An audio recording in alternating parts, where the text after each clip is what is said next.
আসসালামু আলাইকুম প্রিয় ভিউয়ার্স, আপনারা দেখছেন আউলিয়া টিভি। আর আজকে আপনাদের নিয়ে চলে এসেছি পশ্চিমবঙ্গের বিখ্যাত তথা ভারতবর্ষের দ্বিতীয় বৃহত্তম মুসলিম তীর্থভূমি ফুরফুরা দরবার শরীফে।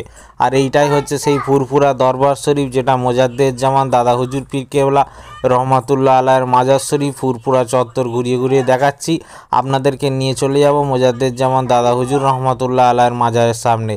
তার আগে দেখিয়ে দিই, এইটা হলো সিলসিলায়ে ফুরফুরা শরীফের রিসার্চ সেন্টার।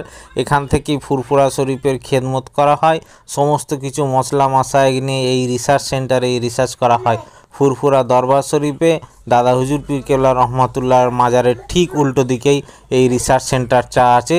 এটা সিলসিলার খেদমতের জন্য কাজে লাগে। আর এখন আপনাদের নিয়ে চলেছি মোজাদ্দেদজামান দাদা হুজুর পীর কেবলা রহমাতুল্লাহ আলাইহির মাজারের ভিতরে। তার আগে আপনারা যারা চ্যানেলটি নতুন আছেন, চ্যানেলটি অবশ্যই সাবস্ক্রাইব করে নিন, নিজেও দেখুন, অন্যকে দেখার সুযোগ করে দিন। এটা হলো মোজাদ্দেদজামান ঊনবিংশ শতাব্দীর মোজাদ্দেদ, 1400তম মোজাদ্দেদ দাদা হুজুর পীর কেবলা রহমাতুল্লাহ আলাইহির এটা মাজার শরীফ। আর এখন রাত 11:30টার সময় আমরা এসেছি জিয়ারত করতে। আপনাদের ঘুরিয়ে ঘুরিয়ে দেখাচ্ছি। ভিডিওটি কেমন লাগলো অবশ্যই জানাবেন কমেন্টের মাধ্যমে।